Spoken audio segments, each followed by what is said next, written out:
में जनाब हमारे साथ मौजूद है स्पोर्ट्स एनालिस्ट इरफान जहीर। इरफान, मैं तो बिल्कुल नहीं करूंगी क्रिटिसाइज इंडिया को या साउथ अफ्रीका को या किसी और टीम को। वो कहते हैं ना कि जब अपनी ही टीम परफॉर्म ना कर पाए तो फिर किसी को क्या कहना, फिर किसी और से शिकवा क्या होना। तो बहरहाल अब कोई चांस कहीं से बन रहा है, कोई सिचुएशन बनती हुई दिखाई दे रही है कि पाकिस्तान आगे जा सकता है या बस वापस आने के लिए हम वेलकम करें उनको? जी थैंक यू सो मच जी।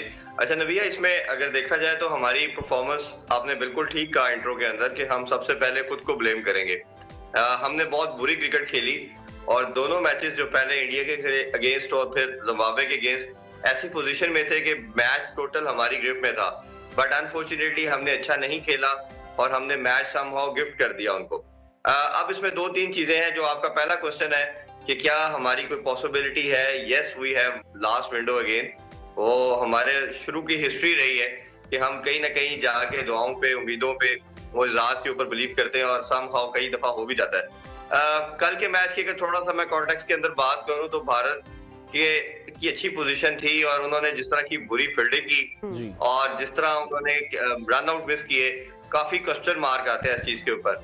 देखें, एज ए मीम के हवाले से बात कर लें या किसी और लाइटर मोड पे बात कर लें, बट समहाउ ये रियलिटी भी अजीब लगती है कि हमें, मैं उसी कॉन्टेक्स्ट में याद कर रहा था, रिकॉल कर रहा था कि 2019 का वर्ल्ड कप के अंदर पाकिस्तान समहाउ क्वालिफाई कर सकता था, बट वो एक मैच उन्होंने जीतना था और धोनी की स्लो बैटिंग की वजह से पूरी दुनिया ने क्रिटिसाइज किया इसको कि ये स्पिरिट ऑफ गेम के अगेंस्ट है।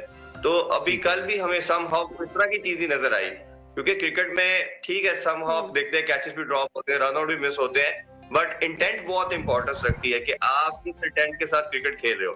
तो मुझे भारत की जो बॉडी लैंग्वेज भी कल नजर आई, उसमें कोई इंटेंट या कुछ नजर नहीं आई। बट आपकी बात बिल्कुल ठीक है, उससे मैं एग्री करूंगा। आप किसी को ब्लेम नहीं कर सकते। सबसे पहले आपने खुद अपने आप को देखना है कि आप दूसरे पे क्यों रिलाई कर रहे हो। हमारी अपनी परफॉर्मेंस कैसे थी? इरफान ये बताइएगा, कल का जो मैच हमने देखा पाकिस्तान का, उसमें कन्विंसिंग विक्ट्री कहीं पर भी हमें नजर नहीं आई। कल के मैच की कारकर्दगी पर आप क्या कहेंगे और जो जीत हमें कल मिली है इसका कुछ फायदा हो पाएगा?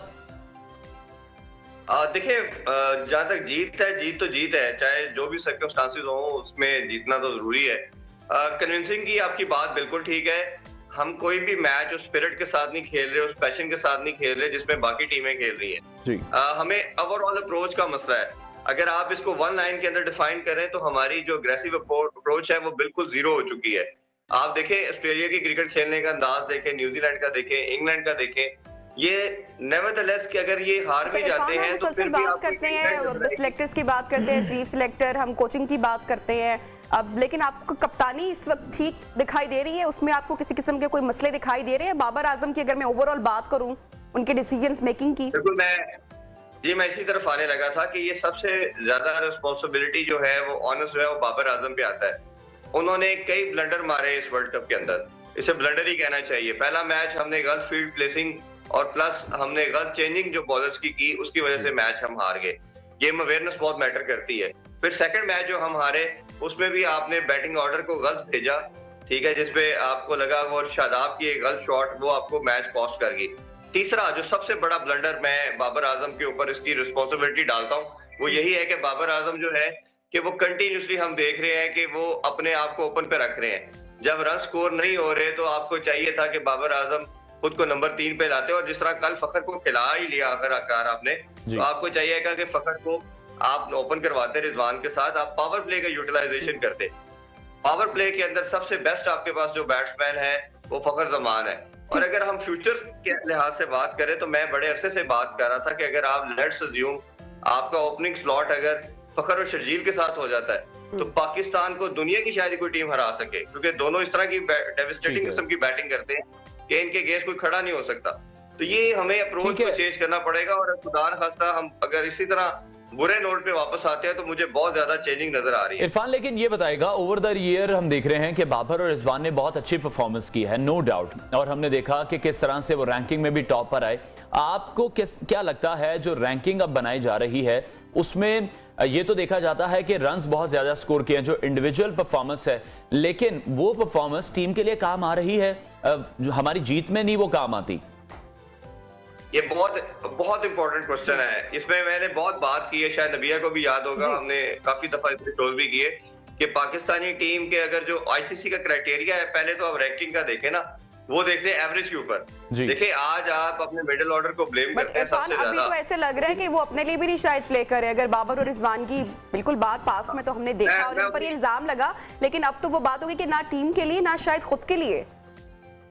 देखें ये अल्लाह की लाठी बड़ी बेआवाज है।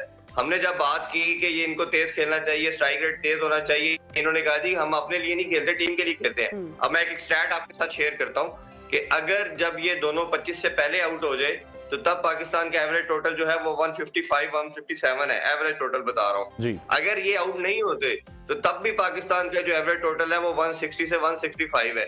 तो आप ये देखें कि इनके रन्स करने से भी पाकिस्तान को बेनिफिट नहीं हो रहा। और एवरेज का जो क्राइटेरिया है, जो आईसीसी का क्राइटेरिया है, वो बड़ा वेयर्ड है। आईसीसी क्या कह रहा है कि अगर आपने रन ज्यादा स्कोर किए तो आपको रेटिंग में नंबर ज्यादा दे देता है और आप नंबर 1 या 2 पे आ जाते हो। आपके लिए बेनिफिट ये होना, आप देखें ना, उसकी मिसाल मैं देता हूँ, वार्नर की कौन सी रेटिंग्स है? वार्नर अक्सर आपको देखेगा जब खड़ा होगा मैच जिताएगा। स्टोनिस ने अभी उस दिन मैच जिताया। बटलर की आप देख लें, बटलर दुनिया का नंबर 1 बैट्समैन के अंदर आता है। ये सब क्या करते हैं? तेज खेलते हैं। अब मैं इसको रिलेट लास्ट करना चाहूंगा अपने मिडिल ऑर्डर के साथ। आज इसी स्ट्राइक रेट के साथ आप अपने मिडिल ऑर्डर को बोल दें कि उन्होंने भी 10 गेंदों में 12 करना है या 13 करना है, तो आप बिलीव ऑन मी उनमें से कोई भी आउट नहीं होगा। तो आपने पहले डिटरमिन करना है कि आपका रोल क्या है, आपने खेलना क्या क्रिकेट है। हम अनफॉर्चुनेटली बड़ी टिमर्ड और ग्रेसिव वो नेगेटिव क्रिकेट खेल रहे हैं। और इवन बॉलिंग के अंदर भी हम अच्छा शुरू में अच्छा करते हैं, विकेट्स गिराते हैं, फिर हम 7वें 8वें ओवर से लेके 12वें 13वें तक दूसरी टीम को अपॉर्चुनिटी दे देते हैं, उनको ब्रीदिंग स्पेस देते हैं, जिस तरह हमने पहले 2 मैचेस में भी दिया। उससे क्या होता है कि वो सेटल डाउन हो जाते हैं और एंड में आपके अगेंस्ट हिटिंग हो जाती है। अच्छा तो हमें प्लीज आप ठीक है। इरफान ये बताएं, जिस तरह से आपने बात की और ये इशू हम भी देख रहे हैं कि शुरू में तो पाकिस्तानी बॉलर्स विकेटें लेते हैं, आप इसको किस तरह से देख रहे हैं? एक्सपीरियंस की कमी है, मैच्योरिटी की कमी है कि पुराने बॉल को उस तरह से यूटिलाइज नहीं कर पा रहे, जिस तरह से पहले वसीम अकरम कर लेते थे, वकार कर लेते थे, शोएब कर लेते थे? देखिए इसमें 2 चीजें हैं। एक तो कोच और कैप्टन का भी रोल है कि आपने डिटरमिन करना है कि कौन कौन से लड़के हमारा न्यू बॉल के साथ बॉल करते हैं, कुछ कौन से पुराने बॉल के साथ करते हैं। आपने ओवर द ईयर पहले सिर्फ हारिस रऊफ को इसके लिए तैयार किया। अब आपने लेटर ऑन हमने देखा जब शहीन शाह की इंजरी आ गई तो आपने नसीम शाह को, धानी को, हुसनैन को ट्राई किया, सबको बहुत ज्यादा रन स्कोर हुए। तो आपके ये सब लड़के काफी अरसे से सर्किट में आपके साथ है। खासतौर पे हुसनैन तो बहुत टाइम से टीम के साथ था। तो इधर कोचिंग के ऊपर भी क्वेश्चन मार्क आता है कि आपने क्या प्रिपरेशन की। बट इधर एक आपको सल्यूट करना पड़ेगा हारिस रऊफ को कि उसने अपने आप को 3-4 मंथ के अंदर बहुत ज्यादा इंप्रूव किया। और वो जब आता है और उसने हमेशा पाकिस्तान को विकेट्स लेके दी, सिर्फ उसकी जो कोहली के अगेंस्ट हमारी अगर मैं बात करूं बॉलिंग की तो उसमें हमारे कम मसाइल, ऐसा लग रहा है कि पाकिस्तान जो ज्यादा मसाइल का शिकार है वो बैटिंग में है। बाबर आजम आउट हुए नहीं, हम देखते हैं कि 10-12 रन के बाद पूरे अगर वर्ल्ड कप का जायजा लिया जाए रिजवान चलते बनते हैं। डू यू थिंक कि हमें प्रेशर हैंडल भी नहीं हो पा रहा है उस तरीके से जैसे करना चाहिए, या कोई और वजह है? देखिए सबसे पहली वजह तो ये है, ये कंडीशंस हैं। पाकिस्तानी या एशियन जो भी टीम्स हैं जब वो सब कॉन्टिनेंट से बाहर जाती हैं तो वो प्रॉब्लम में आती हैं। चाहे वो इंग्लैंड की बात करें, न्यूजीलैंड की बात करें, ऑस्ट्रेलिया या साउथ अफ्रीका की कंडीशन के ऊपर इनको प्रॉब्लम आती है। एक तो सबसे बड़ी रीजन ये है। दूसरा रीजन ये है कि हमें जो आपने बात की वो भी समहाउ ठीक है कि साइकोलॉजिकल भी बड़े मैच का प्रेशर, इन चीजों का प्रेशर आपके ऊपर जब आता है तो लड़के मेंटली इतने स्ट्रांग नहीं है तो अपने आप को नर्व्स को लूज कर देते हैं। पहला मैच भी अपने नर्व्स की वजह से मैच हारे और पुअर कैप्टनसी की वजह से। सेकंड मैच तो आपने जो पहला मैच हारा हुआ था, लड़के उस शेल से बाहर ही नहीं आए। और सेकंड मैच तो प्योरली उसी प्रेशर को आपने कंटिन्यू किया और उस प्रेशर की वजह से आप मैच हार गए। तो ये तो ऑब्वियसली एक नवा दिया है हमारी टीम के लिए भी कि आपको इतने सालों के साथ देखें, क्रिकेट 2 चीजों पे बेस करती है। नंबर 1 गेम अवेयरनेस, कि आपके प्लेयर और कैप्टन के पास कितनी गेम अवेयरनेस है, किस टाइम पे क्या चेंजिंग करनी है, किस टाइम पे क्या शॉट खेलनी है और बॉलर्स ने किस टाइम पे कैसी बॉलिंग करनी है। दूसरी, आपको प्रेशर हैंडलिंग आना चाहिए। प्रेशर हैंडलिंग आती है आप जितनी क्रिकेट ज्यादा खेलते हो। अब मुझे आप बता दें जितने भी लड़के हमारे खासतौर पर बैटिंग के, लेकिन इरफान अब आप किस तरह से देख रहे हैं पाकिस्तानी टीम को जिस तरह से फैसिलिटेट किया जाता है हर डिपार्टमेंट इनके पास मौजूद है। कोचिंग में अगर हम बात कर लें, इनके पास साइकोलॉजिस्ट मौजूद हैं, फिजियोथेरेपिस्ट मौजूद हैं, मतलब हर चीज अवेलेबल है ना हमारे पास। लेकिन फिर भी हम प्रेशर हैंडल नहीं कर पा रहे। अगर देखें इसी काम के लिए इनको सिलेक्ट किया गया है। सिर्फ हम कहें कि सिर्फ परफॉर्म कर दें, जोर लगा के छक्का मारना ही काम नहीं है। जो माइंड गेम है उसमें हम कब बेहतर हो सकेंगे। अनवर, कितना इन्वेस्ट किया जाता है हमारे प्लेयर्स पर। अगर कोई इंजरी हो जाए, कोई बीमार हो जाए, तो मेरे ख्याल से कोई और गेम, कोई और सपोर्ट ऐसा नहीं है पाकिस्तान में जिसके ऊपर इन्वेस्ट करे, वोट करे या पाकिस्तान इन्वेस्ट करे, उसके बावजूद परफॉर्म नहीं कर पा रहे हैं। इसमें दो चीजें हैं। एक तो नंबर वन ये है कि एज ए आप सोसाइटी देखें या एज ए कल्चर देखें कि हमारी मेंटली स्ट्रेंथ जो है उसके ऊपर बचपन से कभी भी किसी एरिया के अंदर काम नहीं किया जाता।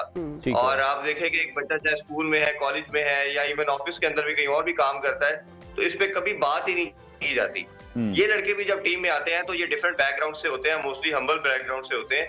तो पीसीबी भी इनको ज्यादा, मैंने कई दफा इन पे पीसीबी से भी बात की इस हवाले से कि आप एंटी करप्शन पे ज्यादा फोकस करते हो, आप उसके ऊपर मैच फिक्सिंग और दूसरी ग्रूमिंग के लिहाज से बात करते हो, तो मेंटल स्ट्रेंथ भी बड़ी इंपॉर्टेंट है।